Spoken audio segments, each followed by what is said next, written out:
안녕하세요, 김호준입니다. 지난 월요일 부동산 문제는 어릴 적부터 사유재산과 공동체 윤리라는 별도의 교과를 통해 관점을 만들어줘야 하는 문제라고 얘기한 적이 있습니다. 어떤 분이 그 이야기를 듣고 제게 이런 말을 했습니다. 부동산과 공동체가 무슨 상관인가. 내가 부동산을 시작하는데 누가 돈을 보태준 것도 없고 그 집값을 올리기 위해 인테리어도 내가 했고 내 노력으로 내 돈으로 취득했고 세금까지 냈는데 내 재산을 놓고 나한테 아무런 도움도 준 적 없는 남의 상황을 왜 고려해야 하냐. 반만 맞는 말입니다. 그렇게 취득한 부동산의 가치는 본인의 노력과 그 집에 들어간 재료값의 합이 아니죠. 그 가치는 그런 노력과 재료에 더해 그 입지 등 주변 수많은 요소들의 복합된 가치가 만들어낸 거죠. 그런데 그 도로, 교통 편의, 교육, 공원, 그 주변 환경은 시도, 국가재정이 만들어낸 겁니다. 그리고 그 재정은 그 공동체가 벽출한 돈으로 만든 거죠. 그 부동산의 가치가 사유재산인 건 분명하나 조금만 생각해보면 그게 전부 혼자서는 결코 만들어낼 수 없는 가치인 겁니다. 그래서 부동산은 사유재산의 관점만으로는 풀 수 없다. 사유재산과 공동체적 윤리가 긴장관계 속에서 해법을 찾아야 한다. 그런 이야기죠. 사실 어려운 이야기가 아닙니다. 우리가 그런 걸 배우지 않았을 뿐이죠. 김호준 생각이었습니다.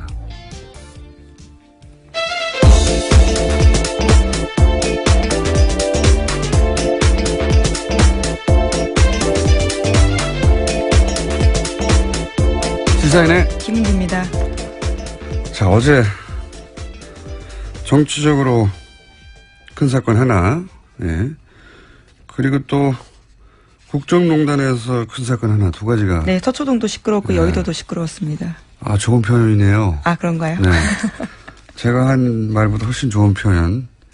시사인 김은지 기자가 점점 방송에 적응해서 방송용 워딩을 훨씬 세련되게 내놓고 있습니다. 자, 첫 번째 뉴스는요. 네, 어제 안철수 전 국민의당 대표가 공식 사과했습니다. 제보 조작 사건이 드러난 지 16일 만인데요. 국민의당 대선 후보로서의 책임을 통감한다라고 밝혔습니다. 입장 발표가 늦어진 건 검찰 수사가 시작된 만큼 사실관계 확인을 하기 위해서였다라고 해명했습니다. 정계 은퇴 가능성을 묻는 질문에는 당을 위해 할 수 있는 일을 깊이 고민하겠다라면서 즉답을 피했습니다. 자, 잠깐 들어보겠습니다. 긴 내용이 아니었기 때문에 압축적으로. 저로서도 충격적인 일이었습니다.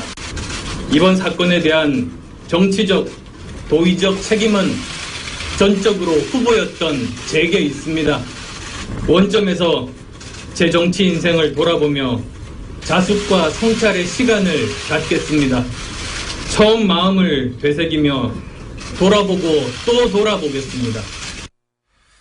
핵심 내용은 이 정도 되는 건데, 뭐 내용은 그러니까 몰랐다. 예. 그리고 정치적 도의적 책임이니까 법적 책임은 없다는 거고. 좀 길게 쉬겠다는 얘기. 그리고 마지막으로 정치는 계속 하겠다는 얘기죠. 예. 그렇게 요약될 수 있는데, 보통은 이제 좀 늦어진 입장 표명에 대해서는 보통은, 지금이라도 한 것이 다행이다. 보통 이렇게들 말하는데, 그래서 저는 늦어진 이유가 그 기자회견의 내용에 들어가 있는가 굉장히 궁금했어요. 그러니까 이준서 전 최고가 구속되지 않았더라면, 혹은 구속 여부가 바꾼 내용이 있느냐. 그래야지 이유가 나오잖아요. 근데 아무리 봐도 그게 없어요. 그러니까 구속이 됐는데 안 됐더라면, 혹은 구속됐기 때문에 바뀔 만한 내용이 있는가. 그러면 구속영장과는 무관하게 바뀔 내용이 없다는 건 사건 초기에 진작에 했어야 했던 내용만 있는 거거든요.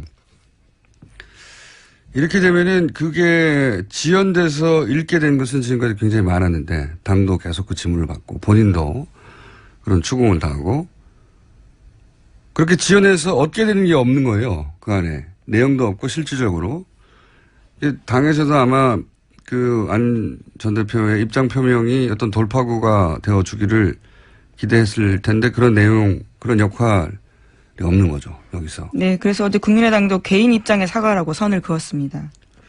이렇게 위기가 닥쳤을 때 정치적, 그걸 해결하지 못하는 리더는 리더십을 잃게 됩니다. 저는 그런 맥락에서 안철수 전 대표 입지를 스스로 축소시키는 입장 표명이었다. 뭐가 있어야 되거든요. 어느 쪽으로든. 이런 정도의 내용으로 왜 이렇게까지 끌었는지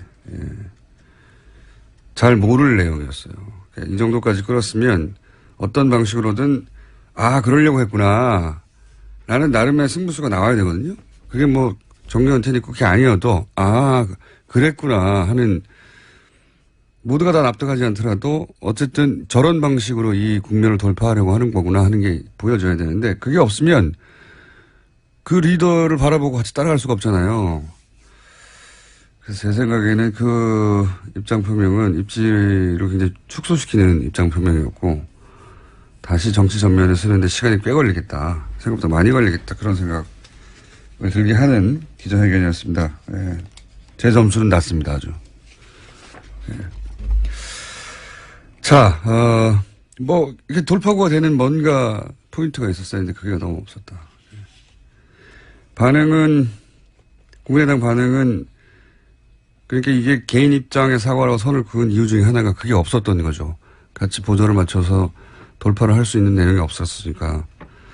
그러면서 이전에 했던 그 대응 방식, 이게 이제 추미애 대표 가이드라인이다, 정치 공작이다, 이걸 반복했죠? 네? 네, 계속해서 박주선 국민의당 비대위원장 같은 경우에는 문재인 정부의 정치검찰 1호 사건으로 기록되고도 남는다고 생각한다라고 밝혔습니다.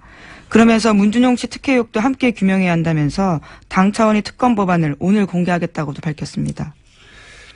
그 사과 대상이 이제 국민도 있고 당원도 있고, 근데 1차적으로는 이제 문준용 씨가 돼야 되는데 문준용 씨 이름을 거론하지 않은 것도, 네, 당사자라는 워딩 정도로 썼죠. 안철수 전 대표가요. 그걸 그렇게만 표현하고 만 것도 대단히 어정쩡한 거거든요. 아예 빼거나 아니면 직접, 왜냐하면 공격할 때는 다 이름을 썼잖아요. 예. 그런데 입장 표명에는 이렇게 두리뭉실하게 넘어가는 것도 이것도 깔끔하지 않습니다. 왜냐하면 특검하자고 이제 나오고 있죠. 야3당 공조에서. 특검은 사실 불가능해요. 이거는 정치적 제스처인데 공소시효도 지났고, 그리고 민주당이 합의에 줄 리도 없고요. 네, 더불어민주당은 물타기라고 일축하고 있습니다. 단순히 내용적인 물타기가 아니라 불가능하거든요. 불가능하다는 걸 모르지 않아요. 네, 청와대도 어제 수용 불가하다고 입장 낸 바가 있고요. 또. 이거 되지도 않고 법적으로도 구성이 안 되는 건데 주장하는 겁니다. 근데 이 대치 국면을 뭘로 풀 수 있을지 모르겠네요. 안철수 전 대표의 입장 표명이 하나의 변곡점이 될 거라고 많은 사람들이 특히 국민의당에서 기대했을 수 있는데, 이렇게 되면 안철수 전 대표의 당내 입지는 더 줄어든다. 관련 뉴스가 또 있나요? 네, 검찰의 칼날이 이제는 국민의당 윗선을 향하고 있습니다. 검찰은 이번 주 안에 공명선거 추진단 수석 부단장과 부단장이었던 김성호 전 의원과 김인원 변호사를 불러서 조사할 계획입니다. 이거 당연한 수순이 되어버렸죠. 이유미 씨에게서 이제 잘랐는데, 그게 최고인이었던 이준서 씨까지 가버렸기 때문에, 그리고 수사 과정에서 이런 게 밝혀졌지 않습니까? 5월 5일날 기자회견했는데 5월 6일날 이유미 씨가 사실상 제보자는 없는 거라고 이준서 전 최고위원에게 말을 했다는 거지 않습니까? 네, 그런데도 5월 7일에 또 기자회견을 했죠. 또 기자회견을 했어요. 근데 그 기자회견은 오히려 더, 강하게 나갔죠. 예. 제보에 대한 의구심들이 있는데, 예. 전화 확인, 또 무슨 내용이 있었죠? 복수의 확인 등등의 표현으로 정반대로 나갔는데 어떻게 이렇게 정반대로 나갔냐. 예. 그 결정을, 그러니까 이준서 전 최고위원이 이유미 씨 이야기를 꿀꺽 혼자 삼키고 혼자 오히려 더 강하게 나간 건지, 아니면 그런 게 이유미 씨로부터 나왔는데도 불구하고 그 회의에서 공개됐는데 더 강하게 나갔는지 따져야 되는 게 당연한 수준이 됐습니다. 현재까지는. 자, 이게 여의도에서 어제 크게 있었던 사건이고요. 서초동에서 크게 있었던 사건. 네, 어제 정유라 씨가 이재용 삼성 부회장의 재판에 출석했습니다. 원래는 안 나가겠다라고 했었던 걸로 알려져 있었는데요. 갑자기 깜짝 나온 겁니다. 나와서 삼성의 승마 지원과 관련한 증언을 쏟아냈습니다. 먼저 최순실 씨로부터 들은 이야기를 계속 공개했는데요. 2015년 10월부터 타기 시작한 말 살시도의 소유권에 대해서 이야기했습니다. 삼성 소유였던 이 말에 대해서 최순실 씨가 내 것처럼 사면 된다라고 이야기했다라는 건데요. 굳이 돈 주고 살 필요 없다라는 이야기도 했다라고 인정했습니다. 또 삼성에서 혼자만 지원받은 것이 소문나면 시끄러워진다. 삼성이 말 이름 바꾸자고 하니 바꿔야 한다. 이런 최순실 씨의 말도 공개했습니다. 그러니까 이제 최순실 씨 그리고 삼성 이재용 부회장 박근혜 전 대통령이 일관되게 부인했던 것들 여기서 정유라 씨에서는 다 부인된 거예요. 예. 그 말도 네 거야 돈 주고 살 필요가 뭐 있어 네 거야라고. 그리고 삼성에서 혼자만 지원받는다는 사실을 최순실 씨도 알고 정유라 씨도 알고 있었던 것이고. 예. 그리고 여기서 이제 말 스탁은 삼성은 모른다고 했죠.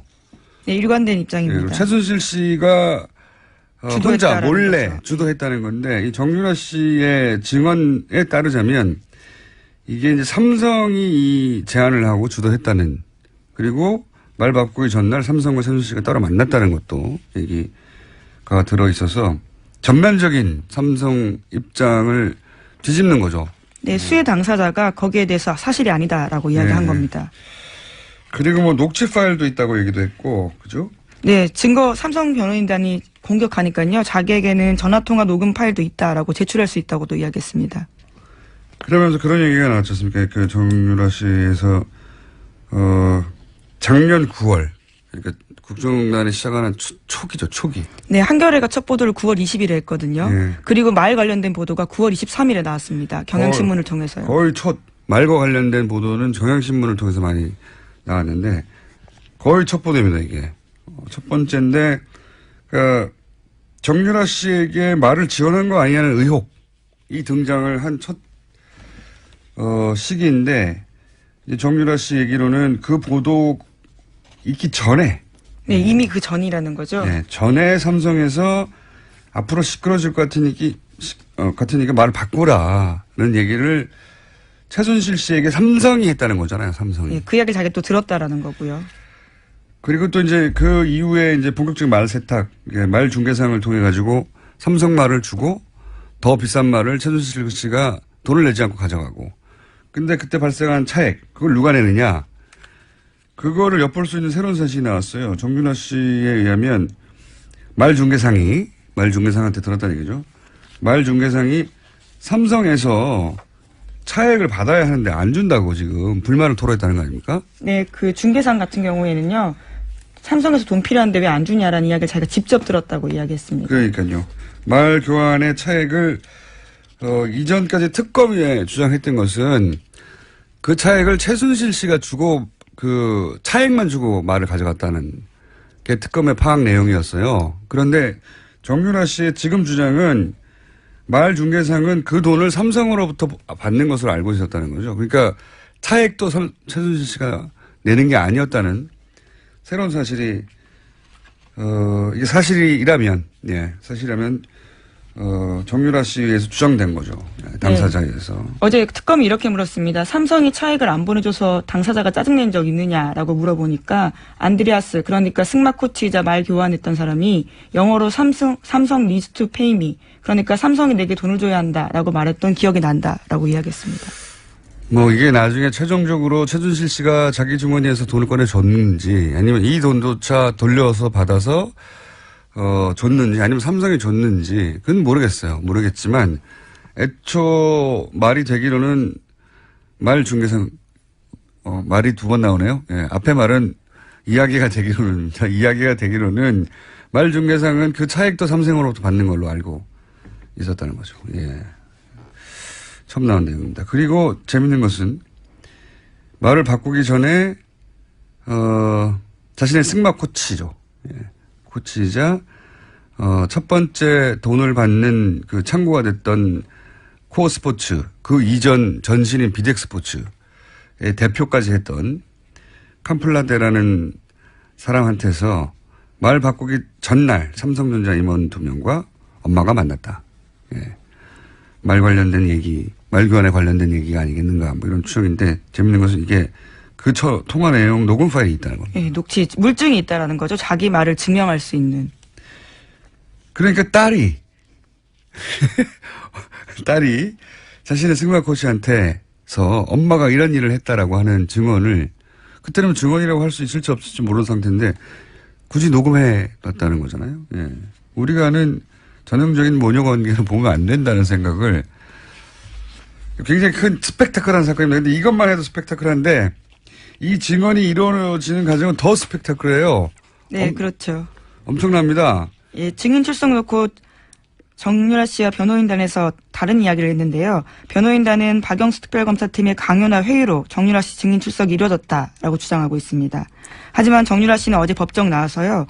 나오기 힘든 건 사실이었지만 나와야 된다고 생각해서 나왔다라고 말했습니다.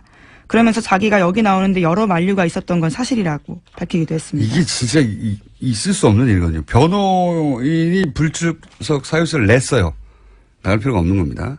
근데 당사자가 여러 만류, 그러니까 만류는 아마 변호인들 또 이 만류하는 사람들이 들어가는 걸로 추정이 되는 게 변호인과 사전 상의 없이 출석해 버렸다는 거잖아요. 변호인은 출석할 필요가 없다고 만류하고 있는데, 그것도 드문 일인데 더 드문 일은 변호인들 모르게 새벽에 특검에 연락해서 그 차를 타고 갔다는 거 아닙니까? 예. 그렇죠. 이상한 일이고요. 매우. 이에 관련해서 이제 최순실 정유라 씨 동시 변호라는 오태희 변호사는 그런 말을 했다고요. 정유라가 살모사 같은 행동을 한다. 이건 단순 독설이 아닌 게, 그리고 장시호보다 더하다. 예, 어제 법정에서 그런 식의 이야기를 예. 했다라는 거죠. 살면서 엄마 죽이는 뱀이거든요. 물론 잘못된 상식에 의해서 만들어진 이름이지만 의미한 말은 엄마를 죽인다는 거예요. 실제 이 증언이 이재용 부회장에게도 불리하고 최순실 엄마에게도 불리하고 박근혜 전 대통령 모두 다 불리하죠. 예, 불리한데 엄마 딸을 같이 변호하는 변호인들이 하는 말이니까 의미는 당연히 그거죠. 엄마를 죽이는 거라고. 예. 의대인을 이렇게까지 살모사라고 마음에 안 들면 변호인 사퇴하고 말지 이렇게 표현하는 경우도 없어요. 이상한 점 더 있어요. 김경재 변호사가 정유라 씨가 새벽 5시에 혼자 이경재 나가서. 변호사. 이경재 변호사가 동시 변호하고 있죠. 정유라가 새벽 5시 혼자 나가서 빌딩 앞에서 성명불상자들의 승합차를 타고 갔다. 이렇게 얘기했잖아요. 왜 이상하냐면 그 시간에 혼자 빌딩을 나간 걸 변호인이 어떻게 알죠? 새벽 그걸 알려면 24시간 정유라를 감시하고 있거나 아니면 사라진 걸 알고 새벽 5시 CCTV, 그 주변 CCTV를 확인해야 돼요. 변호사가 할 수 있는 일이 아니잖아요. 저는 이렇게 사라졌다는 걸 아는 것도 이상하고요. 예, 이상한 점이 되게 많아요. 근데 이제 왜 그랬을까? 왜냐면 재판정에서 굉장히 주시한 뉴스입니다. 스펙타클하고 너무 재밌는 뉴스입니다. 사실은. 이 국정농단 관련해서 이런 정도의 스펙타클한 장면이 법정에서 벌어진 건 처음이에요. 근데 이제 저는 이런 일이 벌어진 게 아닌가 추정하는 바. 제가 오랫동안 이 가족을 바라보며 연구한 결과 추정하는 바는 뭐냐면, 일단 우선 이재용 부회장에 좋은 것이 박근혜 전 대통령과 최순실에게 좋은 것이 맞아요, 서로. 네, 뇌물이라는 건 기본적으로 그렇죠. 그렇게 얽혀 있죠. 셋 모두가 뇌물이 아닌 것으로 판결해야 좋단 말이죠. 그러나 과연 정유라에게도 좋은 것인가. 이 지점에서 첫 번째 엇갈렸어요. 이해관계가 다르다라는 말씀이시죠. 그렇죠. 엄마와 딸은 무조건 이해관계가 같을 것 같지만 이 특정 사안에 대해서는 다른 거거든요. 왜냐하면 정유라 씨가 계속 그 증언을 거부하면 3차 영장. 네, 이번에 그럴 가능성도 있는 상황이었습니다. 네. 그런데 이재용 부회장에게 불리한 증언을 막 해버리면 특검이 영장을 청구할 이유가 사라지죠. 그 첫 번째 동기가 있는 것 같고, 또 하나 주목할 점은 장시호보다 더하다라는 표현을 쓰잖아요. 장시호 씨가 이제 특검에 이제 그 협조를 했었기 때문인데, 그래서 이제 장시호 씨의 역할을 추정해 볼 수 있죠, 여기서. 장시호 씨에게 내가 다 겪어봤는데, 이런 가이드, 이게 너한테 가장 이득이 되는 길이야. 이런 코치가 있었을 수 있다. 그리고 세 번째 포인트는 제가 보기에 이게 굉장히 중요한 포인트인데, 입증할 수는 없어요. 입증할 수는 없는데 저는 강력히 의심합니다. 장시호 씨 협조가 처음 등장했을 때 제가 했던 말 중에 하나가 뭐냐면 전통적인 가족의 관계 속에서는 바라보지 말고 항상 돈의 관점을 여기 추가해서 바라봐야 된다. 지금까지도 입증된 바는 없지만 저는 여전히 의심하고 있는데 여기에도 돈이 관련돼 있다. 라고 저는 추정하는 바인 것이 자신들의 부모 세대, 최태민 할아버지 1세대라고 하면 최순실 씨와 그 자매들은 2세대잖아요. 장시호 정연은 이제 3세대예요. 부모 세대는 사회적으로 법적으로 사실상 끝이 났다라고 판단하고 이제 자신들 성인이 됐고 자신들이 자신의 삶을 일구는 데 필요한 물적 토대도 필요하고 본인들이 보아온 것도 있고 옆에서 안원구 전 대구국세청장이 박근혜 전 대통령 일과 최순실 일가 자산을 추적하면서 느낀 점을 공통점을 이렇게 얘기했어요. 직업이 없는데 돈이 너무 많다고. 예. 그런 환경에서 평생 자란 3세대거든요. 더군다나 2세대가 이 최태민 씨를 살해하고 그 재산을 차지했다고 하는 최태민 씨 아들의 주장도 있었죠. 그런 류의 주장 여전히 하고 있습니다. 이 일가가 돈에 대해서 가지는 개념, 집착 이런 거는 우리가 상상하는 수준하고 다르다. 그러면 어떻게 구체적으로 돈과 관련된 이야기란 말이냐. 이건 다음 편에 제가 좀 더 정리하여. 돈이 관련이 있다. 돈이 관련 없이 이렇게 극적으로 드라마틱하게 입장 변화가 있을 수 없다라고 저는 봅니다. 일단 거기까지 해놓고요. 이 사건은 앞으로 재밌게 드라마틱하게 스펙트럴하게 네, 등장부터 깜짝이었습니다. 30분 전에 갑자기 나온 거거든요. 재판장도 뒤늦게 알았다라고 합니다. 그러니까요. 그리고 특검도 이렇게까지 진술할 줄 몰라서 깜짝 놀랐다고 하고 그 현장에 있었던 기자들도 어리숙하고 바보 같은 정유라가 아니라 굉장히 차분하게 네, 자기 이야기를 했다고 합니다. 굉장히 차분하게 자기가 필요한 말 논리적으로 딱딱 했다는 거예요. 예. 우리는 정유라 씨를 잘 모르고 있을 수도 있습니다. 자, 벌써 시간을 많이 썼네요. 예. 제목만 언급하고 지나가죠. 예. 네, 박근혜 전 대통령이 오늘 내일 재판도 불출석할 예정이라고 합니다. 네 번째 발가락을 다치셨다는 거잖아요. 예, 발가락 인대 부상이 구체적인 불출석 사유입니다. 네 번째 발가락 인대. 네. 이걸로 구치소에 있는데 재판정에 나가야 하는 피의자들이 전국의 다른 모든 피해자들이 이걸로 가능하겠어요, 불출석이? 네, 안 됩니다. 발가락, 발목 전체가 다쳐도 나갑니다. 자. 허탈감 느낄 수밖에 없는 뉴스죠. 그리고 안봉건 이재만 전 비서관. 이재만 예. 기소됐다. 네. 예. 두 사람 다 청문회 나오지 않았다라는 혐의로 재판에 넘겨진 겁니다. 특검이 얼마나 촉박하게 끝이 나는지 알 수 있는 겁니다. 이 두 비서관이 청문회에 나오지 않았다는 혐의로 기소된 거예요. 예, 다른 게 아니라. 네. 당시에 사춘기 딸 사생활 침해 우려된다. 이런 식의 이야기를 대면서 나오지 않았었습니다. 자, 제목 하나 읽고 끝냅시다. 예. 네, 트럼프 장남이 러시아에 접촉했다는 이메일이 공개가 돼서 파문이 일고 있습니다. 이 사건도 재밌는 사건입니다. 이게 우리랑 비교하자면 지난 대선에서 예를 들어서 일본의 정보국이 문재인 대통령을 낙선시키려는 목적으로 어떤 정보를 예를 들면 홍준표 후보에게 준다고 정보를 주겠다라고 하는 주겠다고 거죠. 해서 그거를 받은 걸로 추정이 되는데 실제로 홍준표 대표가 당선이 돼버린 뭐 이런 사건입니다. 비유하자면 그런 거죠. 네, 비유하자면 말도 안 되는 사건인 거죠. 그런 게 지금 미국에서 벌어졌고 그 이면이 나온 겁니다. 네, 그래서 미국 하원에서 트럼프 탄핵안이 처음으로 발의됐다라고 합니다. 참네. 지금까지 시사인의 김은지였습니다. 감사합니다. 자, 굉장히 오랜만에 방송에 나오시는 분입니다. 그리고 아마도 많은 기자들이 인터뷰나 방송 섭외를 했을 텐데 그동안 전혀 등장하지 않았던 장제원 의원이 나오셨습니다. 안녕하십니까. 안녕하십니까. 반갑습니다. 장제원 의원이 왜 또 안 나오는 사람 불러가지고 그러세요? 저희가 인터뷰를 좀 굉장히 오랫동안 해왔습니다. 네. 해왔는데 최근에 이제 자유한국당에 대해서 혁신이라는 이름으로 극우화가 되고 있는 것 같다. 이런 말을 하시면서 홍준표 대표와 설전을 벌이고 계시고 그래서 다시 한번 저희가 섭외 요청을 했는데 조건을 한 가지로 달고 나오셨어요. 뭐냐면 좋다. 첫 인터뷰는 뉴스공장에 나가겠는데 세타령만은 아니 노래는 틀지 마세요.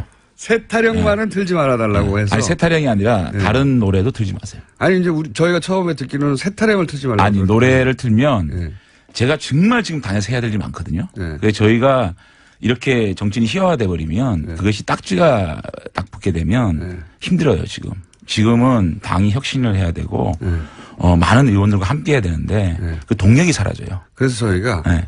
그런 서정적 그런 세타령 같은 희화되는 아니, 음악 그거 안 말고 돼요. 서정적인 아니 음악을 안 돼요. 아니, 노래는 틀지 마시고 잠깐만 들어보시죠. 안 돼요. 그건 안 되고요. 한 번만 들어보시죠. 왜냐하면 그렇게 네. 되면 그 노래가 이제 타이틀곡이 돼요. 타이틀곡이 되면 그 노래에 따라서 제가 희화화된 정치인이 되기 때문에 네. 지금 당에 굉장히 지금 중요한 노선 문제가 있거든요. 네. 당의 정체성 이념 노선은 정말 가장 중요한 겁니다. 이 개혁 과정에서. 그렇기 때문에 그런 것들을 할 수 있도록. 그러면 이렇게 어. 타협을 보죠. 네. 왜냐하면 저희는 이제 묻지 않고 당연히 트는데 요 한 구절만 들어보고 절대 앞으로는 아니 근데 한 구절 나가도 네. 이거는 이제 편집이 돼가지고 네. 온 인터넷 공간을 돌기 때문에. 황금박쥐 이런 거 세타령 이런 거 아니거든요. 그거는 네. 오늘은 좀 삼가해 주십시오.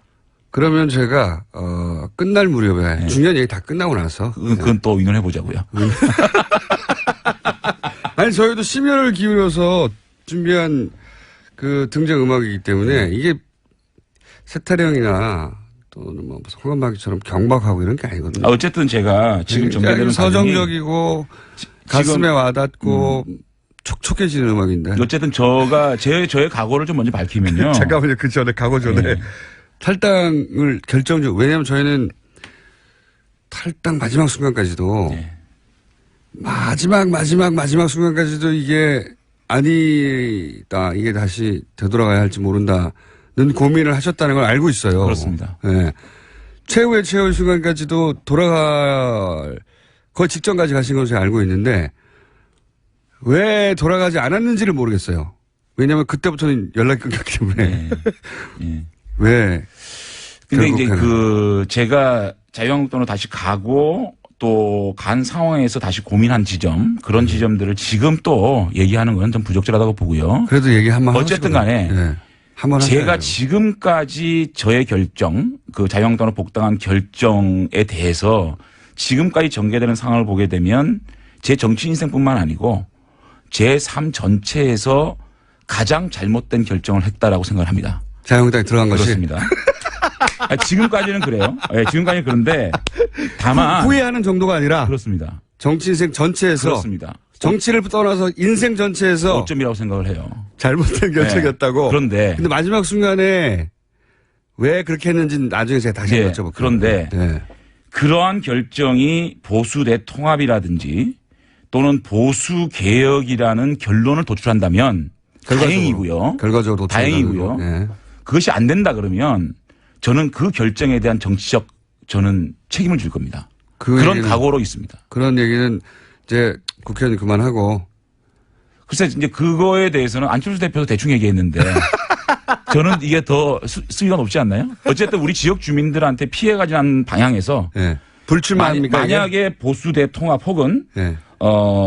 이 보수가 잘못된 방향으로 가고 있다라는 확인, 네. 확신이 들면 저는 정치적 결단을 할 겁니다. 그러니까 바른정당과 어떤 형식으로도 대통합을 이뤄내지 못하거나. 이게 통합이든 소통합이든 간에 네, 이뤄내지 못하거나. 보수가 통합을 해서 함께 간 기반을 마련하고 또 보수가 합리적 보수 또 개혁적 보수의 모습으로 일정 부분 전혀 가망성이 없다. 내 결정은 정말 그야말로 이거는 참혹한 결정이었다고 결심이 드는 순간 그것이 시기에 관계없이 저는 정치적 결단을 할 것이고 그것은 단 우리 지역 주민 저를 무소속으로 뽑아준 우리 지역 주민한테 피해를 안 줘야 된다.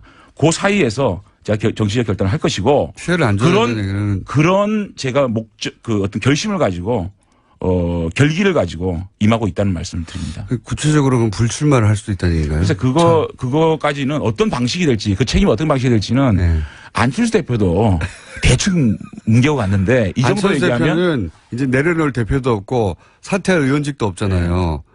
근데 의원님은 사퇴 의원직도 있고. 그런가요? 예. 안철수 대표가 내려놓은 게 더 많지 않나요? 아니, 내려놓으려고 그러니까 해도. 제가 국회의원 그만두는 것보다 안철수 대표가 정기 은퇴하는 게 더 큰 뉴스 아닌가요? 그렇긴 하죠. 그렇죠. 그렇긴 한데. 그러니까. 본인 의원님은 내려놓으실 게 있긴 있잖아요. 의원직. 그런가요? 예. 근데 그렇게 무책임하게 내려놓으면 지역 주민들을 대신할 수 있는 어떤 네. 이런 게 없기 때문에 그 민의는 또 받들어야 되니까 고민하겠습니다. 그러면 예를 들어 탈당하고 나서 무소속으로 남다든가. 하여튼 여러 가지로 제가 그 정치적 결단을 하려고 합니다. 정치적 결단. 자, 어쨌든 각오는 이겁니다. 대통합 후회하지만 이미 벌어진 일이고 그렇다면 이 상황에서 내가 바른정당과 자유한국당의 어떤 방식으로든 보수가 통합하는 길을 열거나 아니면 자유한국당이 이 길로 가는 건 아닌데 내 힘으로 막을 수 없다는 게 확인되거나 그러면 정치적 결단을 하겠다. 그러니까 그게 같은 맥락이에요. 네. 그러니까 보수 통합이라는 부분하고 우리 당이 자유한국당이 개혁 정당으로 개혁적인 모습으로 변한다는 건 같은 거거든요. 왜냐하면 자유한국당이 지금의 모습으로는 바른정당이 절대 통합 안 합니다. 네. 그러니까 자유한국당이 먼저 바른정당이 흔쾌히 함께할 수 있도록 하는 게 우선이잖아요. 그렇게 되면 저는 풀리고 저는 그런 바탕을 만든 결정이었다면 제가 정치를 더 할 수 있겠지만 이런 상황으로 가가지고 제가 지금까지 해왔던 노선, 지금까지 보여줬던 국민들에 대한 모습들하고 전면 부정되는 거기 때문에 제가 스스로 정치 결단을 안 하더라도 저는 선거에서 심판받겠죠. 그 3년이 남았지 않습니까? 그러니까 그런 결단을 생명이 3년이나 연장되는데. 어떤 시점에 확인이 된다 스스로. 어떻게 확인을 하죠? 그러니까 그거는 확인이 되겠죠. 지방선거를 지나고 지방을 지나고 전혀 당이 변하지가 않고 또 보수가 지리멸렬해져 가지고 괴멸될 시점이 오면 그거는 일부 정치인들 책임 있는 정치인들이 책임을 지고 자리를 비워야 새로운 분들로 수혈이 되는 것이고 그 수혈 속에서 다시 태어날 수 있는 거 아니겠습니까? 그런 작지만 그런 책임을 지겠다는 각오가 없이는 이 문제는 해결이 안 된다고 생각합니다. 자, 그러면 말씀을 정리해 보면 적어도 지방선거를 전후하여 국민들이 보기에 자유한국당이 변했구나 혹은 바른정당과 자유한국당 일부가 됐던 전체가 됐던 다시 합칠 만한 토대를 내가 마련했다. 이게 확인이 되지 않는다면 그 시점쯤에는 내가 어떤 정책 결단을 할 것이다. 시점에 대해서는 아직까지 말씀을 드릴 수가 없고요. 네. 하여튼 각오는 그렇다. 그렇습니다. 예. 그것이 3년 후에 있는 총선 때까지 지속되지는 않을 것이다. 어떤 그 중간에 내 결단이 있을 수 있다. 그것은 국민들이 도저히 우리 보수 진영이 가망성이 없다고 생각하면 그런 분들이 책임져야 될 그 겁니다. 지표가 뭡니까? 여론조사입니까? 아니면 본인의 경우는 문자에 씁니까? 지표. 그거는 일반적인 상식에서 보편적인 상식에서 바라보면 될 겁니다. 그래도 그 상식은 뭐 해석 나름이라 네. 아직 그 정도의 결기를 가지고 그 결기가 구체적으로 그래서 지금 많은 의원들이 필요합니다. 저 혼자 이 문제는 해결할 수가 없고 일단 그 탄핵 부분에 대한 분명한 어떤 그 해석 이런 것들이 먼저 필요할 것 같고요. 그런 것들을 단계적으로 해 나가야 된다고 봅니다. 자, 그러면 그 안에서 바른정당과 함께 했던 사람들이 그때 가졌던 생각, 그거를 지금 자유한국당 내에서 구현해 보고 싶으신 건데, 이제 이왕 아시니까. 지금 최근에 이제 자유한국당의 이제 혁신위원장이라고 오신 분, 유석춘 교수 위원장에 대해서, 당의 혁신한 이름으로 극우화되는 것 같다라고 표현하셨잖아요. 예. 이게 어떤 의미입니까?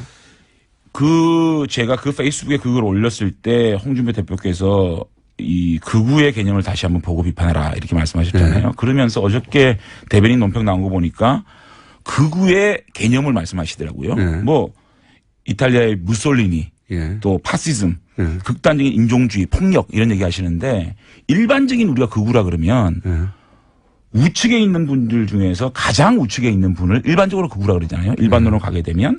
그럼 현대사회에서 폭력이 있을 수가 있나요? 감옥에 가야죠. 그렇기 때문에 노선이 가장 오른쪽에 있는 사람을 극우라 보면 그게 전체주의고 국가주의고 안보 측면에서 좀 강한 강경 노선, 강한 일변도 이런 것들 이런 분들을 극우라 그러잖아요. 그런데 유석춘 위원장 같은 경우에는 유신 부분에 있어서 국가의 위기를 극복하기 위한 수단이었다. 이렇게 얘기하는 것들이잖아요. 그게 가장 어떻게 보면 국가들 위기를 이 표명함으로 인해서 개인적인 인권을 억제는 이런 것들을 미화하는 것이 극우죠. 독재를 위한 거죠. 사실. 그리고 북한 문제를 선제적으로 타격할 수 있다. 그럼 무력 통일도 하자는 얘기인지 이게 극우잖아요. 결국은 제가 볼 때는 이런 것들을 극우로 저는 칭했다는 말씀을 드리고 결국은 제일 중요한 게 보수의 위기가 어떻게 왜 왔습니까? 탄핵 때문에 왔습니까? 국정농단 때문에 왔습니까? 국정농단 때문에 온 거 아닙니까? 이것에 대해서 정치 보복이다. 그럼 그건 누가 보복을 했죠? 정치 보복을? 국민들이 한 겁니까? 그래서 3분의 2 국회의원들이 탄핵 소추를 발의하고 또 만장일치 헌법재판소의 결정을 무시하는 이런 사고가 만약에 우리 자유한국당의 개혁의 방향이라 그러면은 제가 가장 먼저 청산 대상이 돼야 된다고 생각한다는 제가 말씀을 드린 겁니다. 그리고 이런 말씀도 하셨어요. 류석춘 교수. 본인이 태극기 집회에 참석을 하였고 태극기 집회는 의병이었다라고 표현하셨어요. 의병. 예, 태극기 집회가 의병이면 촛불 집회는 오랑캐가 되는 겁니다. 저희는 저희의 개혁의 시작은 예. 탄핵에 대한 인정부터 해야 되는 겁니다. 지금 우리 자유한국당이 가장 쉬운 방법이 태극기 집회 논리를 가지고 그분들을 결집시키는 것이 가장 쉬운 방법입니다. 그거를 하고 있죠. 그러니까 예. 그런 것들을 아깝고 아쉽고 힘들지만 그것을 잘라내지 못하면 우리 자유한국당은 거기서 가치는 15% 20% 정도에서 끝난다. 그래서 저는 그런데 이미 유석춘 위원장이 혁신을 하려고 들어왔는데 그분이 그런 생각을 하는 분이면 이미 명백해진 거 아닙니까? 보겠다는 거는 네. 앞으로 혁신위원회 임명 그리고 자신의 그러한 사상이나 노선 이념을 자신의 개인적인 생각이라고 말씀하셨거든요. 그렇기 때문에 개인의 이념이나 사상이나 역사인식을 당의 당헌당규나 정강정책에 반영되면 안 된다는 게 제 주장이고요. 혁신위원회 임명과 혁신의 하는 과정을 지켜보겠다는 것이고요. 제가 말씀드리는 혁신의 가장 시작은 뭐냐. 제가 가장 주장하는 거는 지난 9년간 대한민국의 국민들이 우리 보수에 얼마나 많은 표를 주고 얼마나 많은 도움을 주셨습니까? 그런데 지난 9년 동안 우리 보수가 정권을 잡아가지고 양극화가 해소됐습니까? 일자리가 많아졌습니까? 외교를 잘했습니까? 안보를 잘했습니까? 아무것도 잘못했잖아요. 그렇기 때문에 국민들은 정권을 바꾼 겁니다. 이 민심을 철저하게 9년간 우리가 정책적으로 정치적으로 또 권력을 운영하는 데 있어서 뭘 잘못했는지 먼저 이것을 백서로 만들어서 국민 앞에 반성하는 것이 먼저다. 그거를 실천하지 않고 우리 9년간 보수 정권이 국민 앞에 잘못한 거 이거 자복하고 반성하고 그거를 낱낱이 우리가 그거를 국민한테 보고하지 않으면 혁신의 시작이 되지 않는다. 저는 이렇게 주장하는 겁니다. 그런데 개인적인 생각이라고 했지만 개인적인 생각과 다른 일을 하라고 어떤 분을 모셔오지는 않잖아요. 다만 이미 시작된 거 아닌가요? 물론 예. 그래서 제가 우려를 표한 거고요. 네. 가장 중요한 게 역사인식, 유신이라든지 대북 문제라든지 이런 걸 바라보는 인식과 또 가장 중요한 탄핵. 그 문제는 뭐냐면 지금까지 우리 보수정당이 산업화 보수가 있었고요. 그다음 민주화 보수가 있었잖아요. 그런데 지금 산업화 보수는 보수보다 민주화 보수가 그동안 한나라당, 새누리당 이끌어온 건 사실이거든요. YS의 어떤 정신을 좀 많이 이어받은 부분인데 지금 다시 산업화 보수로 회귀하려고 하는 모습인 겁니다. 박정희 시대로. 예. 이런 것들을 우리가 어떻게 규정할 것이냐는 부분하고 최근에 있었던 탄핵 이것이 보수의 계매를 가지고 오는 또 국정농단이 보수의 계매를 가지고 오는 가장 터닝 포인트인데 이것을 어떻게 규정할 것이냐. 이것이 가장 중요한 포인트거든요. 자, 위원장이 이렇게 임명된 거에 대해서 제가 강한 입장표명을 했습니다. 자, 그럼 앞으로 혁신위원들이 어떻게 구성될 것이냐, 또 혁신위가 어떻게 구성될 것이냐, 그런 것들을 어떤 결정을 할 것이냐. 의원총회에서 얘기하고 만약에 유신에 대한 역사적인 판단, 또 이 국정농단에 대한 역사 판단을 당이 잘못 판단한다 그러면은 그거는 노선 투쟁을 할 수밖에 없는 상황 아니겠습니까? 혹시 이렇게 강하게 부딪혀가지고 출당 당하시려는 계획 아니에요, 혹시? 글쎄요, 그게 이제 그렇게 되면 결국은 청산 대상이 되겠죠. 그러니까. 네. 나를 청산시킬 사람이 왔다. 이렇게 해서 출당당해야 되겠다. 그런 다음에 바른정당이 나를 주석하라. 이런 혹시 계획이 아니신가? 그러니까 첫째는 저는 이제 보수 혁신의 이제 그 단계를 첫째는 우리가 반성 백서 9년간의 우리 보수 정권이 잘못했던 거 반성 백서를 내서 국민 앞에 보고를 드려야 되고요. 두 번째는 당내 혁신. 당내 혁신은 당무감사를 통해서 인적 청산. 세 번째는 보수 대통합. 네 번째 우리가 이제 할 수 있는 일이 여당에 대한 감시. 사실은 지금은요, 우리가 문재인 정권을 아무리 얘기를 해도 너나 잘해라 그러거든요. 메신저로서의 신뢰가 떨어진 겁니다. 메신저로서의 신뢰를 먼저 확보하는 것이 먼저고 그 다음에 정권을 견제하고 비판할 수 있는 힘이 생기잖아요. 지금 현실적인 힘은 있어요. 100석이 넘기 때문에. 그 힘이 107석이라는 힘보다 너무 작은 힘인 거예요. 그거를 동력을 확보하기 위해서는 우리가 9년간의 반성과 당내 혁신이 먼저 돼야 그다음에 보수 통합을 해가지고 기반을 마련해야 문재인 정권을 감시를 하죠. 문재인 정권이 잘못된 부분을 감시하지 못하는 야당이 필요 없지 않습니까? 그런 것들을 하기 위한 단계 저는 이렇게 제시를 하는 겁니다. 그러니까 이게 미필적 고의한 출당을 다 하시려는 어떤 치밀한 계획하에 지금 출당은 다 해왔자 제가 어디 가겠습니까? 그냥 낭인되는 거죠. 그럼 장재현 의원님과 비슷한 문제의식을 가진 분들이 당내에 있습니까? 저는 많다고 봅니다. 결국은 탄핵이라는 부분을. 많다고 본다는 것은 짐작이시잖아요. 그 표현은. 아, 그렇죠. 이번에 유석준 위원장이 임명되고 난 이후에 많은 분들을 만났고 또 많은 분들과 통화를 했고 많은 분과 교감을 했습니다. 만약에 탄핵 부분에 대해서 규정이 정치 보복이었다는 규정이 되어진다. 이미 말은 그렇게 나왔는데요. 아니요. 그거는 개인적인 의견이겠다고 규정을 했기 때문에. 네. 된다면 지금 5, 60명에 달하는 자유한국당의 탄핵 찬성파들이 있습니다. 네. 이분들과 그룹핑이 되겠죠. 그분들과 바른정당이 합쳐질 수도 있다. 아니 그렇게는 보기 힘들고요. 어쨌든 보수 대통합을 해야 된다. 그렇기 때문에 그러한 국정농단에 대한 우리의 반성을 기반으로 하고 또 그런 역사인식들을 바로 잡아가는 과정이 필요하다. 그런 것들이 제가 노선투쟁이라고 알겠습니다. 노선투쟁을 하시겠다는 의지가 충만하고 그게 정말 명백히 실패한다는 게 확인되면 나는 이제 책임을 지겠다 정치적. 그렇습니다. 그런 말씀이신데 그럼 노선투쟁을 같이 할 사람 새도 있어야 되고 예. 그런데 지금 홍준표 대표는 당대표가 됐음에도 이 정우택 원내대표 이쪽 노선 당대표가 됐는데도 이쪽이 밀리는 듯한 양상이에요. 저는 홍준표 혼자서, 대표께서 예. 그 탈당하기 전날 심야 회동에서 예. 3가지 말씀하셨어요. 첫째는 자신이 하고자 하는 정부는 박근혜 정부의 2기가 아니다. 홍준표 정부다. 두 번째는 바른정당의 선수들이 다 있다. 여러분들이 와서 도와주면 보수 정권을 만들 수가 있겠다. 세 번째는 여러분들이 하고자 하는 보수개혁 나랑 함께하자. 이런 3가지 말씀하셨거든요. 그 부분에 대해서 홍준표 대표님께 어떤 뜻이었는지 다시 한번 여쭤볼 생각입니다. 홍준표 대표하고 어떤 의미에서 같은 편이 될 수도 있는 상황 아닙니까? 그렇게 하면 편하죠. 네. 저희 입장에서는 사실은 홍준표 대표께서 당 어떤 그 내부의 지지 세력이 없는 상황에서 저희들이 함께 한다 그러면 정말 편한 길을 갈 수 있겠죠. 그런 제안을 안 해보셨어요? 홍준표 대표한테? 근데 그런 것들이 지금 어떤 의미가 있을까?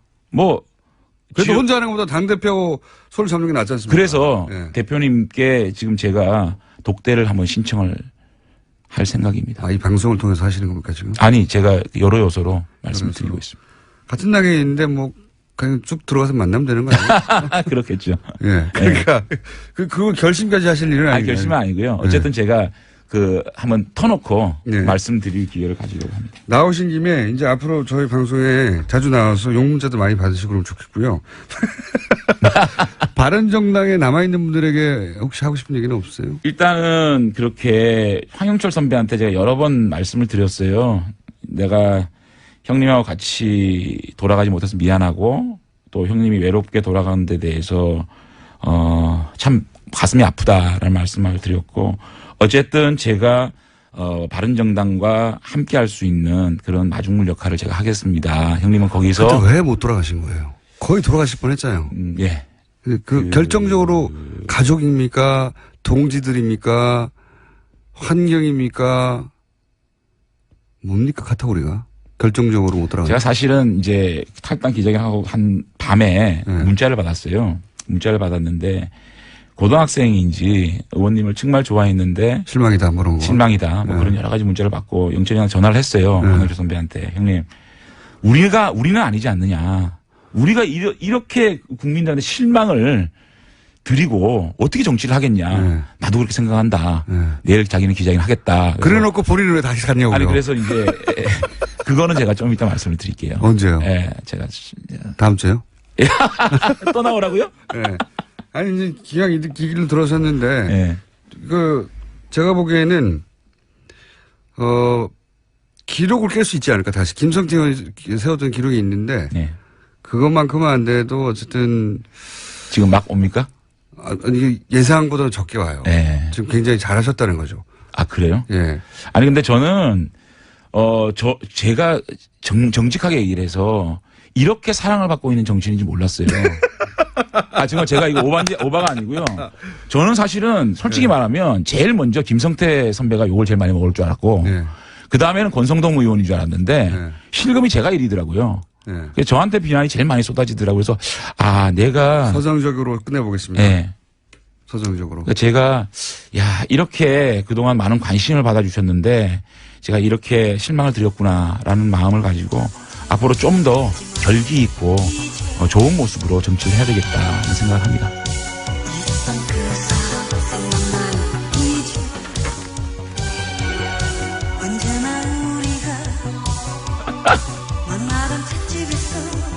이 무슨 노래죠? 장재환 의원이었습니다. 전 세계 거의 모든 보도 사진상을 수상했고 북한에서 찍은 사진들은 작년 타임즈가 역사상 가장 영향력 있는 사진 100장 중에 하나로 선정이 됐으며 2000년 역사적인 김정일과 올브라이트의 만남 아주 유명한 사진이죠. 그 사진을 촬영했던 데이비드 구텐펠더 씨를 저희가 스튜디오에 직접 모셨습니다. 안녕하세요. 방금 제가 여러 상을 받았다고 소개했는데 그런데 퓰리처 상은 7번 후보만 되고 상 못 받았어요. It's very elusive and 참 my mother is 타기가 힘든 상이더라고요. 저희 어머니도 저한테 똑같은 질문을 하셨었습니다. 왜 이런 질문을 드렸냐면 예를 들어서 보도사진상 중에 가장 큰 상 중에 하나인 월드 프레스 포토 어워드 8번이나 받았거든요. 퓰리처도 7번이나 후보가 됐어요. 그러나 퓰리처는 못 받았다. Well, I'm not sure. I guess 잘은 모르겠습니다. 그런데 어떤 프로젝트나 그 해를 내가 올해는 상을 받아야지 이런 마음으로 한다라는 것은 질 떨어지는 사진을 찍을 수 있는 가장 확실한 방법 중에 하나인 것 같습니다.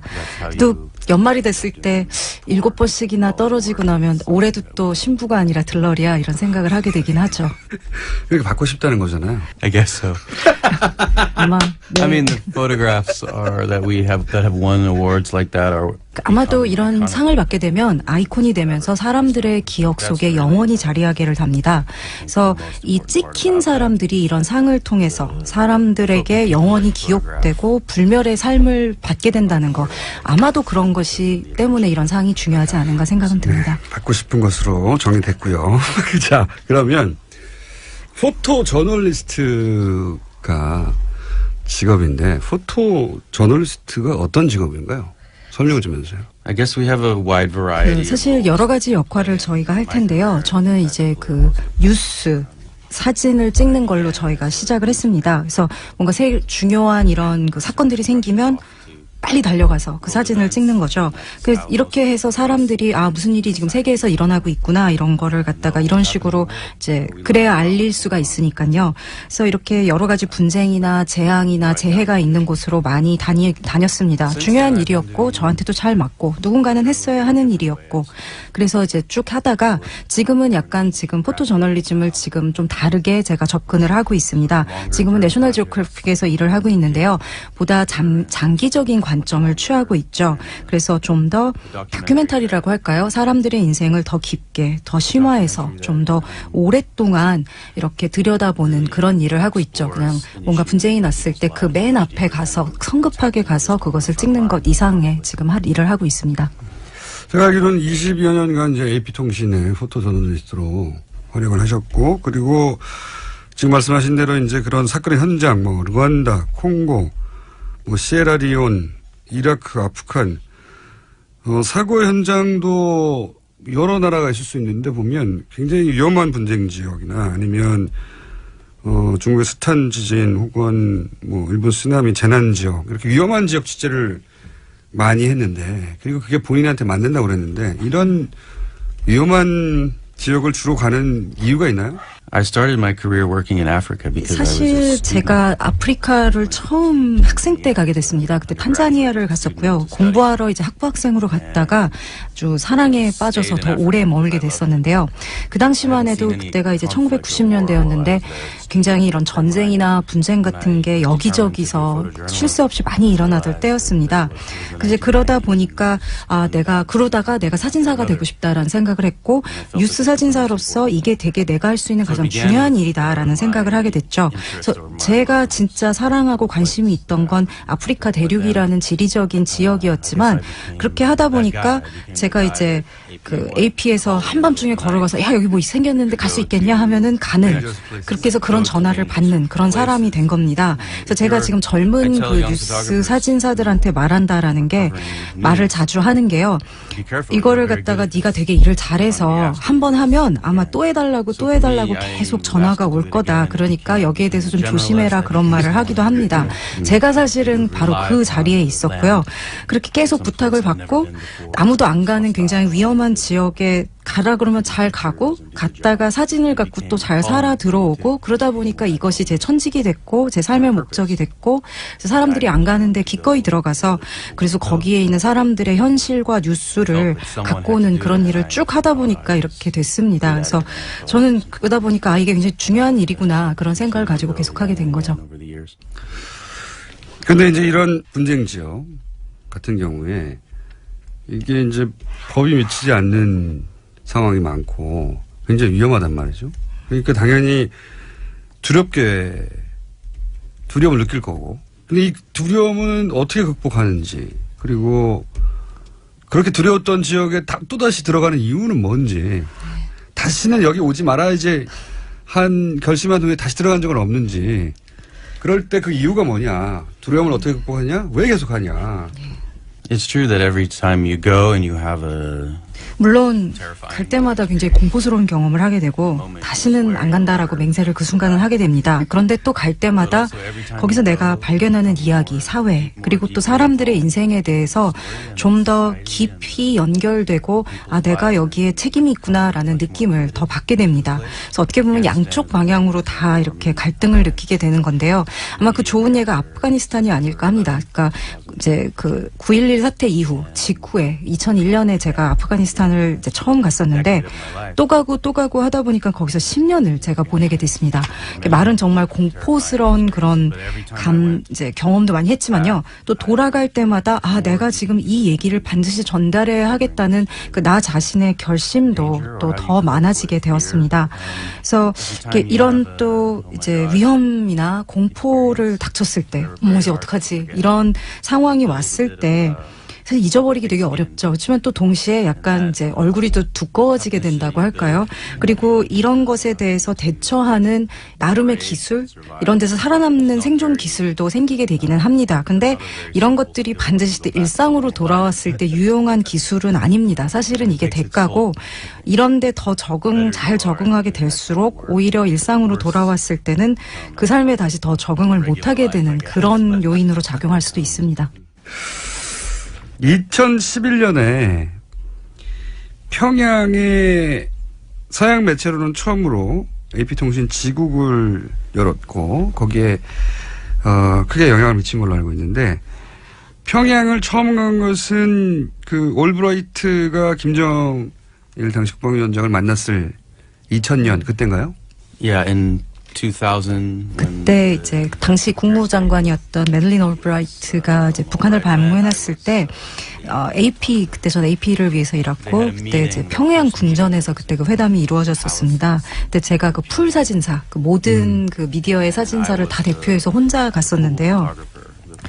굉장히 좀 괴상한 경험이었습니다. 그래서 이렇게 이상한 색깔의 양탄자, 꽃무늬가 막 있는 양탄자가 있고 벽에는 좀 거대한 막 파도 그림이 그려져 있는 벽화가 그려져 있고 그래서 기다리고 있는데 이제 이 올브라이트 장관님도 좀 되게 좀 이제 초조해갖고 나 이거 어디 서야 되지 막 이렇게 물어보고 저는 정말 저도 모릅니다 이런 대화를 막 하고 있었는데 갑자기 문이 쫙 열리더니 이제 김정일 이제 그때 들어오는데 정말 이 꿈인가 현실이 정말 아닌 것처럼 느껴졌습니다. 사실 그 당시만 해도 미국인이든 한국인이든 누구든지 실제로 김정일을 만난다라는 그 상황이 그러니까 정말 이렇게 꿈 같은 상황, 현실 그러니까 상상을 할 수가 없는 상황이었고 초현실적인 상황. 예. 네. 그래서 이게 내가 지금 영화 안으로 들어왔나 테레비 안으로 들어왔나 이런 생각을 할 수밖에 없었습니다.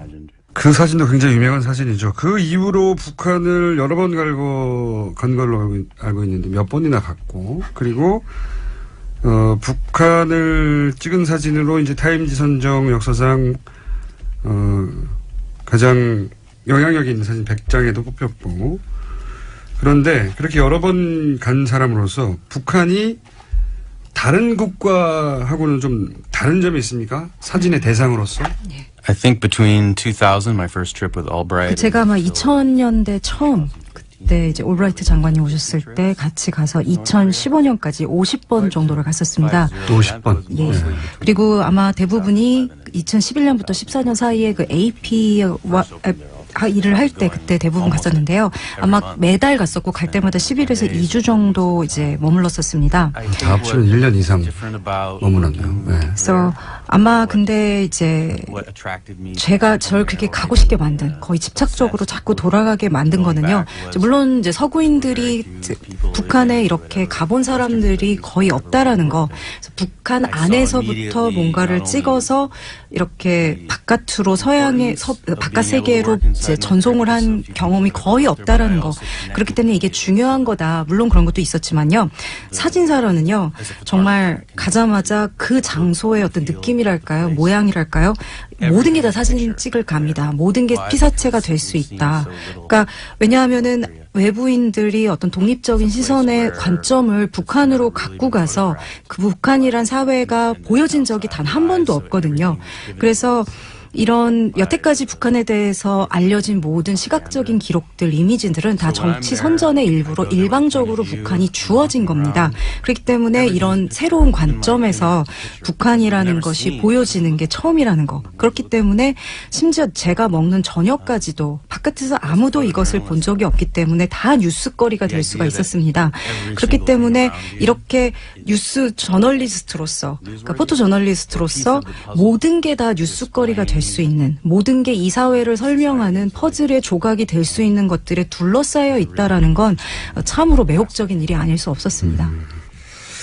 알겠습니다. 이번에 이제 한국에 오신 거는 이제 AP통신과 아니라 내셔널 지오그래픽과 작업을 위해서 한국에 오신 걸로 알고 있는데, 한국에는 어떤 프로젝트로 왔는지 말해줄 수 있는지, 전체를 다 말해줄 수 없다면 말해줄 수 있는 부분이라도. I came here with National Geographic. 사실 제가 지금 내셔널 지오그래피랑 한국에 온 거는요. 제가 늘 오랫동안 특히 북한에서 사진을 찍은 이후로 하고 싶다 했던 그 장기적인 프로젝트를 하기 위해서 온 겁니다. 이제 시작인데요.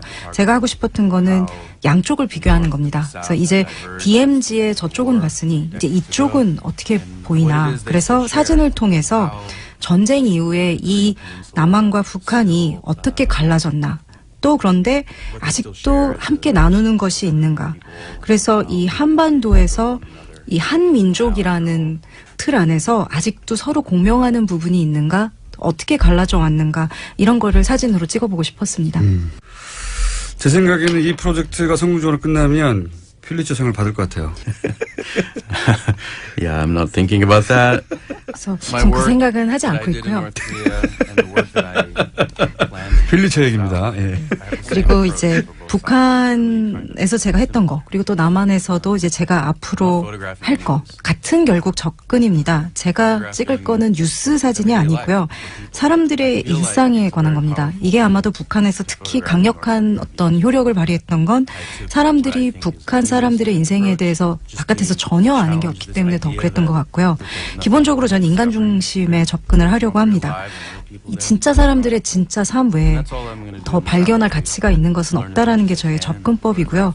남한에서 할 것은 부지런히 여행 다니고 거기서 또 이제 사람들의 삶을 들여다보고 그리고 이게 이제 북한이랑 뭐가 비슷하고 뭐가 다른지 열심히 관찰해 볼 생각입니다. 알겠습니다. 포토그래퍼라고 보통 하잖아요. 사진을 찍는 사람들. 우리도 뭐 사진 기자라고 표현을 하지만 근데 이제 포토 저널리스트라고 따로 부르고 있고 실제 하신 일들을 보면 그리고 지금 하고자 하는 일들을 보면 사진으로 저널리즘을 구현하는 사람이다. 이런 느낌이 들어요. 단순히 사진을 찍는 게 아니라, 찍기만 하는 게 아니라. 그러면 포토그래퍼가 아니라 포토 저널리스트가 되고 싶으면 어떤 자질이 필요합니까? 본인 경험상? I think the requirements or the skills of being 아마도 a photojournalist 이 포토저널리스트가 되기 위해서 가장 중요한 어떤 기술이라고 할까요? 이거는 그 저널리스트랑 다르지 않을 거라고 생각을 합니다.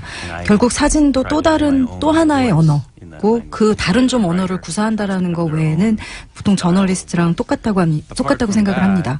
저도 그렇기 때문에 다른 글을 쓰는 저자나 마찬가지로 저만의 스타일, 저만의 목소리를 찾으려고 이제 노력을 하죠. 그래서 물론 이제 여러 가지 기술적인 능력도 갖춰야 되고 끈기도 있어야 되는데 아무래도 가장 중요한 거는 윤리적인 차원이 아닐까 생각을 합니다. 물론 저도 굉장히 창의적이고 또 예술적으로 작업을 하려고 합니다만 기본적으로 전 예술가가 아닙니다. 그리고 제가 하는 건 논픽션이기 때문에 기본적으로 룰이 있고 그래야 사람들이 저희가 보여주는 거 이게 진짜구나 믿고 신뢰할 수가 있으니까요. 그것이야말로 저널리즘 뿐만이 아니라 포토 저널리즘에서도 가장 토대가 되는 기초가 되는 그런 자질이 아닐까 생각을 합니다. 거의 마지막 질문인데 한국이라는 나라가 포토 저널리스트의 입장에서 뭐랄까요? 흥미를 끄는 대목, 지점, 다른 나라와 다른 부분, 그건 뭔가요? For me personally, it was my first time. 사실 제 개인적으로는요. 제가 2000년대 북한만 간 건이 아니라 남한 서울도 왔었습니다. 그때 이제 이산가족 상봉으로 50년 만에 그 가족들이 처음 만나는 그 장면을 보게 됐었는데요. 사실 그때만 해도 한반도에 대해서 거의 잘 아는 것도 없었고 그런 상황이었는데 이렇게 그 50년 만에 가족들이 처음 모였다가 3일이 지나고 나서 다시 또 찢겨지는 이런 장면을 본다라는 거는 굉장히 특별한 경험이었습니다. 근데 제가 본 게 이 80 노모가 이 눈이 잘 안 보여서 이제 50년 만에 처음 본 아들의 얼굴을 기억하려고 이렇게 손으로 더듬는 그 장면을 봤었는데요. 그 장면을 보고 또 이제 북한에 갈 기회가 생기고 이렇게 되면서 이 포토 저널리스트로서 이 스토리에 대해서 내가 뭔가를 계속 따라가고 뭔가를 해야 되겠다라는 그런 집착이 사실은 생기게 됐었습니다. 이 사실 한반도라는 데가 굉장히 독특한 역사와 문화를 가진 데인데 아마도 이렇게 얘기해도 아마 무리는 아닐 거란 생각이 듭니다. 여태까지 세계가 여기에 한반도에 등을 돌리고 대부분 무시를 해왔다라는 게 맞을 겁니다. 아마도 이제 누군가가 외부에서 이것을 보고 관심을 가지고 할 때가 왔고 그것이 중요한 일이 아닐까. 그리고 책임이 이제 처음은 우연이었지만 저한테 왔고 그러다 보니까 제가 여기에 좀 집착을 하게 된 것 같습니다. 자, 잘 들었고요. 오늘은 아직은 이 프로젝트가 준비 단계니까 이 프로젝트의 성공을 빌고 그리고 프로젝트가 진행되어 가면서 또 기회가 되면 저희 스튜디오에 모셔서 어떻게 되어가고 있는지. 왜냐하면 이제 뉴스공장 전속이 되셨기 때문에 다른 데는 나가시면 안 되고요. 예, 큰일 나고. 자, 감사합니다. Thank you very much. 네, 지금까지 세계적인 포토 저널리스트 데이비드 구텐펠더 씨였습니다. 그리고 통역에는 동시통역사 홍희연 씨가 수고해 주셨습니다. 자, 도시건축가 김진애 박사님.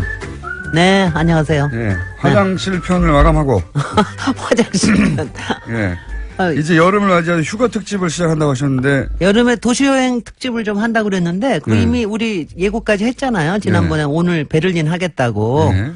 그런데 이제 베를린보다 우리 거를 좀 시작을 해보죠. 사실은 작가가 갑자기 요청을 했는데 용산공원에 대해서 좀 용산기지 또는 용산공원에 대해서 얘기를 해줬으면 좋겠다. 근데 아직 거기서 휴가 갈 수 있는 데는 아니잖아요. 근데 이제 이런 거죠.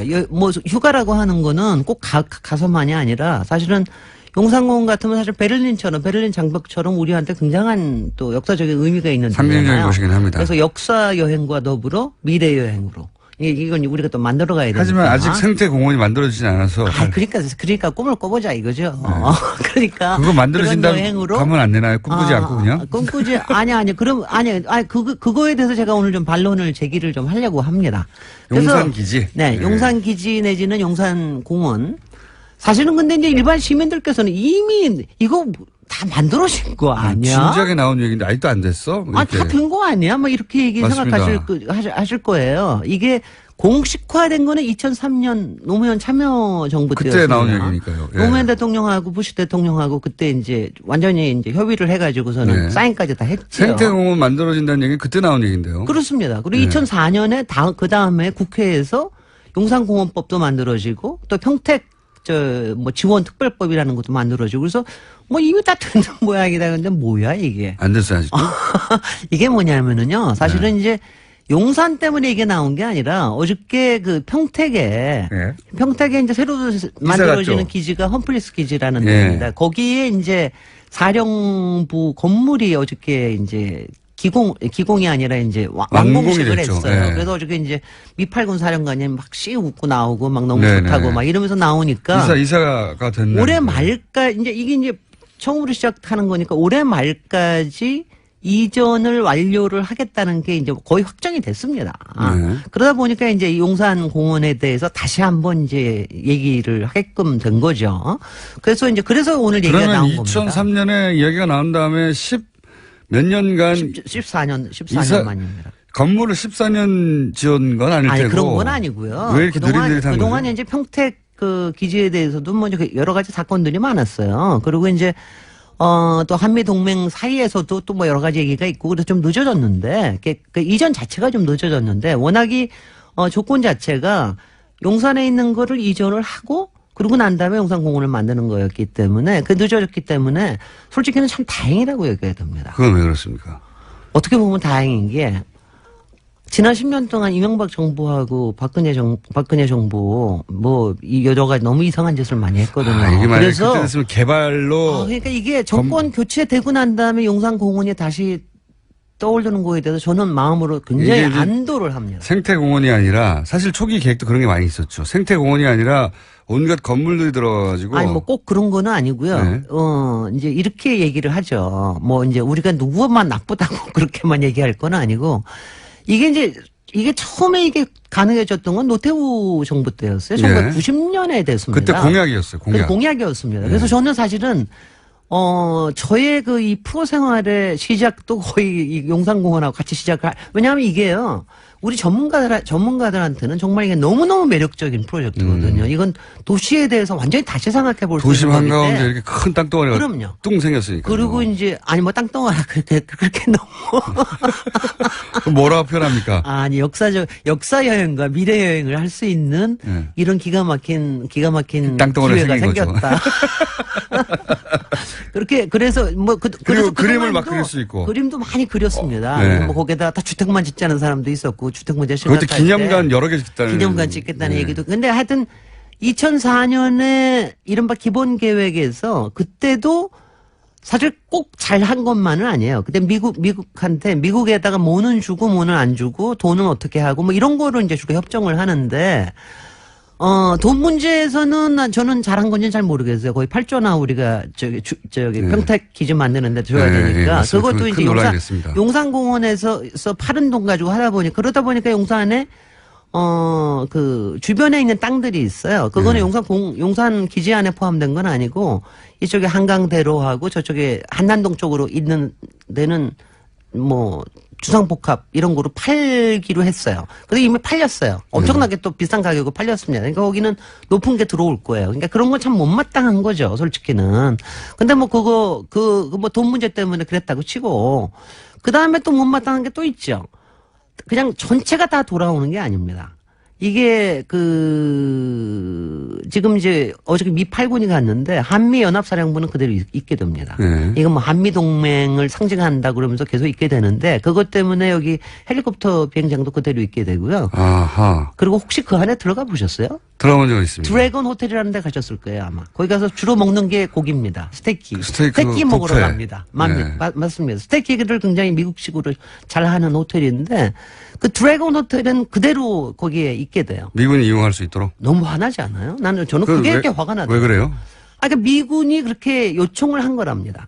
그러니까 한미연합사령부가 있고 네. 그 호텔은 이용객도 많고 뭐 등등등 하기 등등해. 때문에 미군이 계속 이용해야 그리고 하니까. 아마 아실지 모르지만은 이 미군 기지 저쪽 위쪽에 땅에는 미 대사관이 들어오게끔 이미 결정이 됐습니다. 미 대사관이 그걸로 이사한다고요? 네, 후암동하고 붙은 쪽에 완전히 큰 땅을 네모나게 딱 미 대사관이 들어가게 돼 있습니다. 그러니까 앞으로도 여러 가지 쓸모가 있겠다 싶어서 그랬는지 뭐 그렇습니다. 그래서 이제 이 지도를 보면은요, 이 용산을 보면은 서울에 그야말로 배꼽 같은데요. 한가운데, 배가 있고 한가운데. 그냥 배가 크고 그다음에 거기 배꼽 근데 꼭 배꼽까지 딱 있는 데가 두레강 호텔 자리거든요. 근데 그거는 안 없앤다고 그러니까 저도 이제 그때 대신 이제 그 미군뿐만이 아니라 일반에도 개방하는 거 아닙니까 혹시?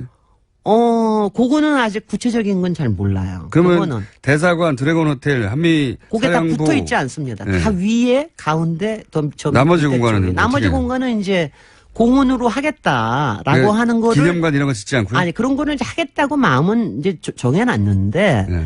그동안 이명박 정부 때 마스터 플랜을 만들었고요. 네. 그리고 그 다음에 이제 잘 진행이 안 되면서 특히 박근혜 정부 동안에 이상한 짓을 많이 했어요. 어떤? 예, 국토교통부가 뭐냐면은 어떻게 했냐면 그 땅이 크잖아요. 한 네, 70만 엄청 국대니까 크잖아요. 네. 그걸 쪼개가지고 이거는 뭐 문화관광부, 이거는 뭐 아, 맞습니다. 이거는 여성부, 이거는 무슨 경찰청. 그래서 기념관 짓겠다고 막 기념관, 7개로 예. 나눠놨어요. 그래서 기념관 빌딩만 다 찾아야 될 정도로. 그래가지고 예. 그때 안 그래도 이제 그 밑에 아실지 모르지만 국립중앙박물관이 길게 옆으로 있거든요. 네. 그러니까 이제 그래가지고 솔직히 전문계에서도 그렇고 역사계에서도 굉장히 많이 반대를 했습니다. 이거 이렇게 쪼개서 하면 어떡하냐. 그러니까 이게 어떤 의미냐면은요. 도시 속에 생기는 처음에 국가공원이거든요. 저는 네. 그 예를 들어서 뉴욕의 네. 센트럴파크 같은데 진짜 부럽거든요. 그죠, 말이죠. 도시 한가운데 네. 거기 엄청나게 큰 녹지가 있잖아요. 네. 거기만 벗어나면 빌딩 숲인데 네. 거기를 들어가면 숨 쉴 수가 있거든요. 그죠, 말이죠. 그런 게 도시 한가운데 네. 가장 발달한 도시 한가운데 그렇게 어마어마하게 있는 게 정말 부러운데 글쎄요. 그래서- 기회 전에 찬스. 그래서 이게 말하자면은 이제 서울에도 드디어 허파가 생기는 거 아니에요, 말하자면은. 이게 이런 거를 갖다가 이런 식으로 땅을 저는 정말 땅 쪼개는 거는 정말 제가 반대를 하거든요. 그래서 그런 짓을 하려고 작년에 발표를 기획부동산이 했습니다. 잘하는 건데, 땅 쪼개는 거. 맞습니다. 땅 쪼개가지고 거기다가 특히 그 안에는 국방부가 굉장히 많은 자리를 차지하고 있습니다. 아시죠? 네. 그 가운데 국방부. 그러니까 말하자면 이제 용산의 땅이 역사에 대해서 이제 조금은 우리가 생각을 해야 될 게 조금이 아니라 많이 생각을 해야 되는 게요. 오늘 시간 많으니까 역사 얘기도 좀 하죠. 오늘 좀 길어요, 시간이. 그러니까 예. 역사가 그러니까 사실은 이제 이게 그러니까 정말 슬픈 땅이에요, 우리로서는. 예전에 제가 어설프게 아는 바로는 중국 혹은 일본에서 우리 땅에 들어올 때 그러니까 처음에는 몽고 침공부터 몽고부터 몽고 그렇습니까? 때부터 예. 몽고 때부터 근데 한강이 옆에 있다 보니까 뭐냐면 예. 이게 물자가 이게 물자 들어오기 좋고요. 그러니까 네. 14세기 때부터 여기에 그리고 땅은 또 넓고 네. 그러니까 그리고 여기에 이제 조선 왕조가 사용하던 꽤 큰 땅이 있었어요. 그러니까 거기에다가 그냥 가서 그냥 주둔을 한 거죠. 그 말하자면은. 외국 군대가 들어오면 주둔하는 곳. 그러니까 너무 쉬운 게 항상. 바로 성문 밖에 있고 예. 땅은 넓고 그리고 교통 편하고 한강 바로 붙어 있어서. 그러니까는 이제 네. 한강 바로 붙어 있고 그러니까는 예전에는 여기에 한 중간 정도까지 배가 들어오기도 했습니다. 그러니까는 이제 쉽게 그렇게 했던 거죠. 그래서 이제 그래서 뭐- 14세기에 몽고가 했죠. 예. 그 다음에는 또 임진왜란 때 또 여기에 와서 일본 애들이 주둔했죠. 예. 근데 일제시대 때도 일제시대 때 여기 했죠. 있고, 그다음 미군이 그다음에 거기 미군이 또 들어왔죠. 근데 이제 제가 이런 거 보면서 제가 이제 정말 가슴 아픈 건 뭐냐면 이게 요 주둔하는 게 우리나라만 지배하기 위해 주둔한 게 아니었어요. 여기가 일종의 병창기지였습니다. 몽골이나 이런 청나라 같은 경우에는 일본 치겠다고 여기다 병창기지 만들었고, 일본 애들은 여기서 태평양 전쟁하겠다 병창기지 만들었고, 미국이 뭐 했는지는 저도 잘 모르겠습니다. 뭐 하여튼간에 미국은 뭐 동북아의 방어선을 태평양 한반도에 쳤으니까요. 그러니까 그래서 이제 그렇다는 게 더 슬픈 거죠. 그래서 더더욱이 그래서 군사적인 시설물은 다 빠져나가야 될 것 같은데. 그래서 근데 이제 그거를 가지고 바로 또 국방부가 그걸 치고 들어왔거든요, 사실은. 네. 원래 이게 군사적인 요쪽에 있으니까 국방부가 네. 들어왔는데 지금 국방부 그래서 그때 저도 사실 이제 당시에 위원회 이런 데 참여하면서 이제 많이 뭐 얘기도 많이 하고 그래서 국방부가 나가야 된다, 일단. 저도 그렇게 생각합니다. 국방부가 나가야 딴 데도 아니 국방부가 나가야 미군 보고도 더 나가라고 얘기할 수 있죠. 국방부는 안 나가는데 그럴 수 없잖아요. 그래서 뭐 이제 그런 얘기도 있고 그랬는데 그건 뭐 중장기적으로는 어떻게 될지 모르겠습니다. 거기 전쟁 기념관도 있고 그러니까 어떻게 될지 모르겠는데 그런데 이제 바로 이런 역사적인 게 여기서 역사적인 결정이 내려진 것도 굉장히 많고요.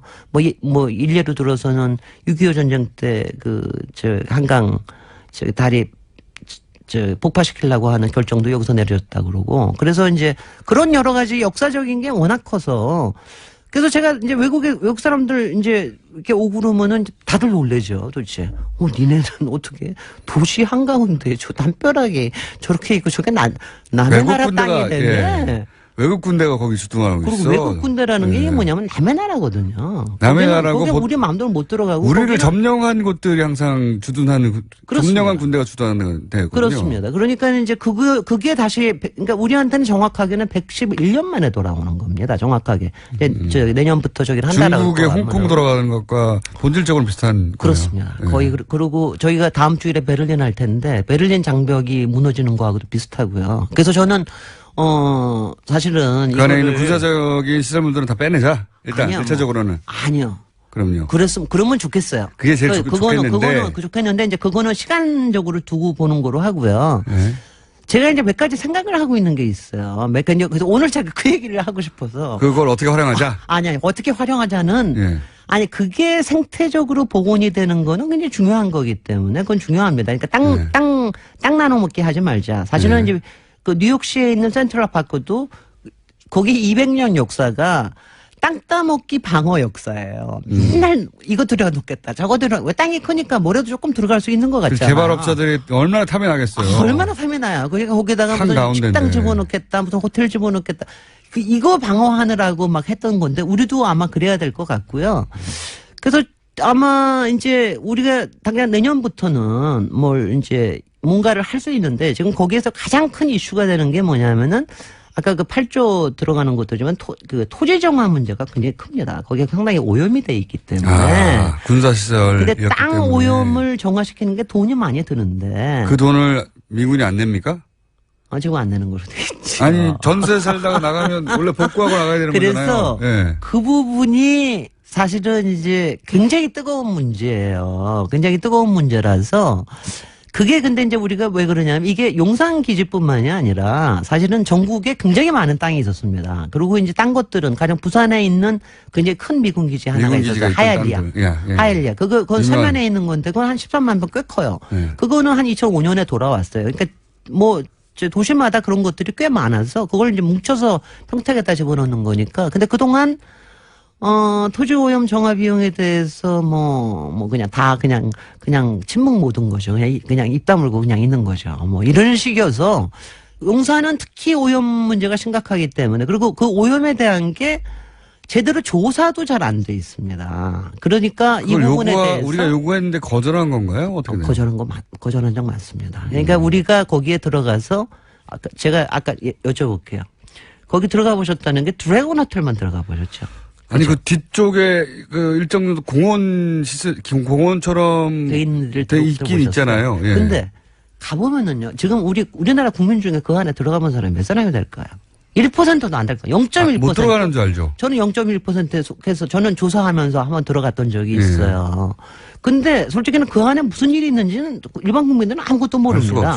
거기에 그러니까 사람들은 이렇게 위에서 남산 위에서 보면은 나무들이 많기 때문에 공원처럼 돼 있는 거 아니야? 그런데 그 안에 건물도 무지 많아요. 한 1,100동 정도 됩니다. 그러니까 건물도 굉장히 그리고 그 안이 아시다시피 무슨 미군만 그냥 주둔하고 있는 게 아니라 거기에 사람들이 사는 데도 다 있거든요. 그게 1945년인가 6년에 미군이 거기를 차지했으니까요. 그러니까 거기 가서 이렇게 보면은요, 무슨 캘리포니아에 와 있는 것 같은 그런 느낌이 들 정도로 나무가 잘 돼 있고 전원풍의 이런 도시기도 해요. 물론 70년 이제 병영처럼 돼 이상 자기들 땅처럼 썼는데요.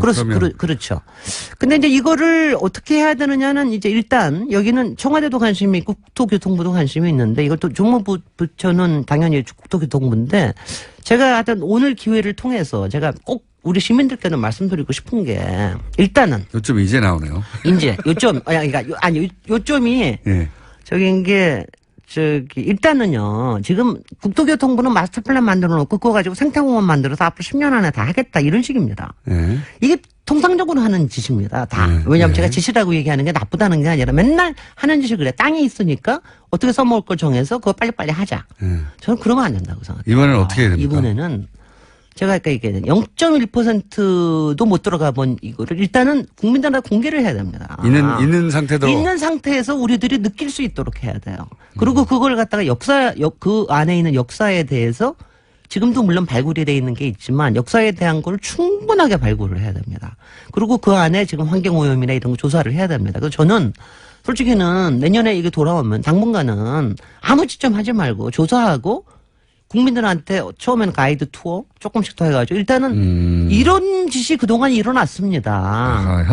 역사의 교육 현장으로 일단 쓰자. 일단은 봐야 됩니다. 우리가. 왜냐하면 하다못해 그 설계한 사람도요. 지금 마스터 플랜이라고 세워서 외국 팀하고 우리나라 팀하고 들어가서 뭐 팀이 있는데 그 사람도 아마 10번 이상 못 들어가 봤을걸요. 그렇게, 왜냐면 땅에 대해서 자기의 땅처럼 느끼고 난 다음에 뭘 해야 되는 게 정상이지.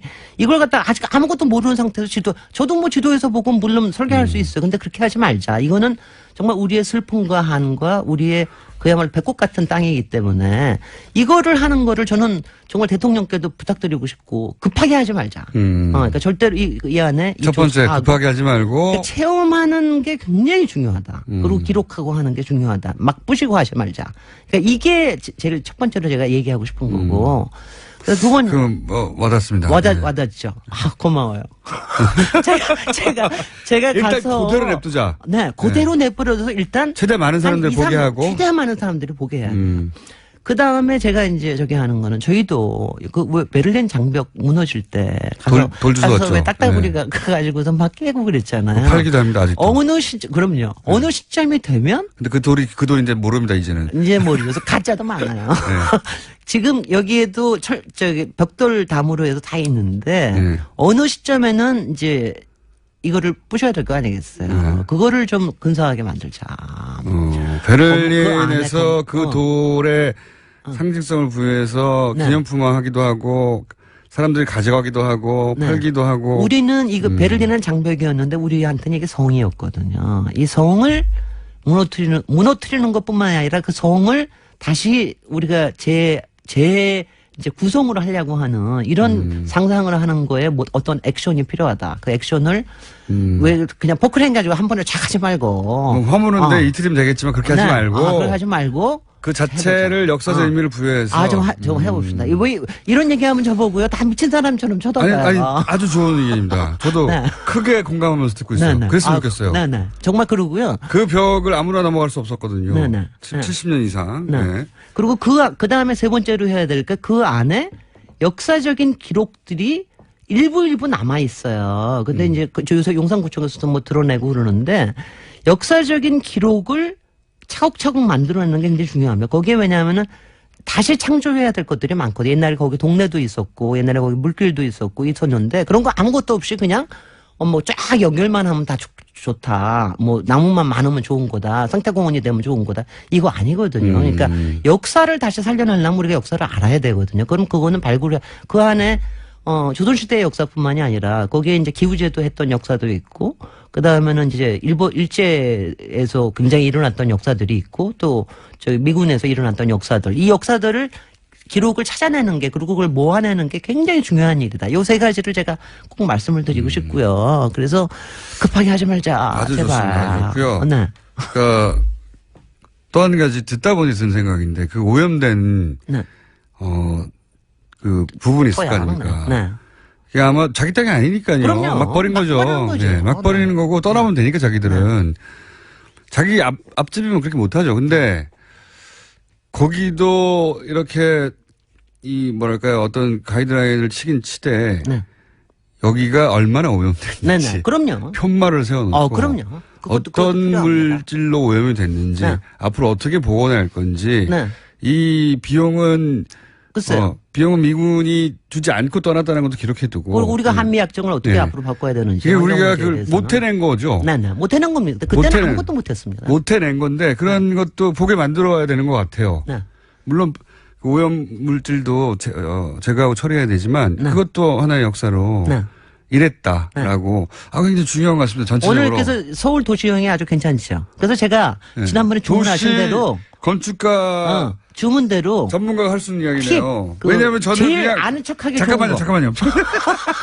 아는 척하기 1분밖에 안 남았기 때문에 아는 척하기 딱 좋은 거 하나만 여기서 얘기해요. 저는 나무만 많이 심으면 된다고 아니 생각합니다. 글쎄 그게 맞아. 아니다. 그게 하면 이게 비전문가의 한계예요. 예. 이게 말이죠. 아하. 용산공원에서는 예. 이거를 한 가지 팁을 하나 드리면 서울의 산경축과 한강의 수경축이 크로스하는 데다. 요거 하나를 머릿속에 기억을 해주시면 이거 아주 멋지게 됩니다. 산경축은 뭐냐? 백두대간이 쭉 내려와서 북한산으로 해가지고 북악산으로 해가지고 우리 비원으로 해가지고 지금 이제 창덕궁으로 해가지고 남산으로 해가지고 한강까지 내려오는 거 이걸 산경축이라고 얘기합니다. 산줄기. 남북. 예. 산경축, 산의 경관, 그 다음에 한강의 경관, 수경축이 만나는 데가 바로 이 용산이다. 요거 하나는 좀 이제 그러면 좀 멋있게 보일까요? 어디서 써먹기 쉽지 않은데 근데. 그렇겠죠. 상경축과 수경축이 만나는 용산 우리의 산경이라면 산이 이루는 산세로 경관, 이루어진 이루어진 경관. 경치. 네. 그리고 수경축이라면 물이 이루어지는 그러니까 경치. 동서 수경축과 남북 상경축 그게 우리나라의 굉장히 특징이거든요. 우리나라 경관에. 네. 네. 용산이 바로 그게 만나는 바로 그게 가장 중요한 지점입니까? 데입니다. 네. 하하. 네. 자, 오늘 새로운 시각을 이 코너를 통해서 처음으로 얻었어요. 시간이 짧기도 했었지만 네. 왜냐하면 생태공원으로 만들자, 네. 센트럴파크처럼 만들자 네. 여기까지 가는 게 한계였어요. 네. 그 이전에 항상 박물관 짓고 네. 시멘트 건물 짓는 게 싫어서 그런 시도들이 너무 많으니까 야 아무 데서나 지을 수 있잖아 시멘트 건물은 여기는 제발 공원으로 만들자 여기까지 한계였는데 공원으로 만들기 전에 예 전에 우리의 역사와 그걸 우리의 체험하게 상징과 만들고 그 공간이 해체되는 과정도 하나 상징화하고 역사화하고 그런 다음에 충분히 의견을 수렴하고 그래서 결국 생태공원을 만든다 하더라도 이게 10년 동안 만들 이유가 없습니다. 앞으로 이게 111년 만에 돌아오는 건데 앞으로 30년 걸리는데 무슨 상관이 있습니까? 우리랑 같이 호흡을 할 땅인데. 그래서 다시는 여기가 외국 군대 주둔지가 또 되지 말아야 하고 그죠? 아주 좋은 시간이었고요. 그럼 산경축, 수경축은 못 외울 것 같습니다. 김진애 박사님이었습니다. 감사합니다. 감사합니다. 김어준이었습니다. 내일 뵙겠습니다. 안녕.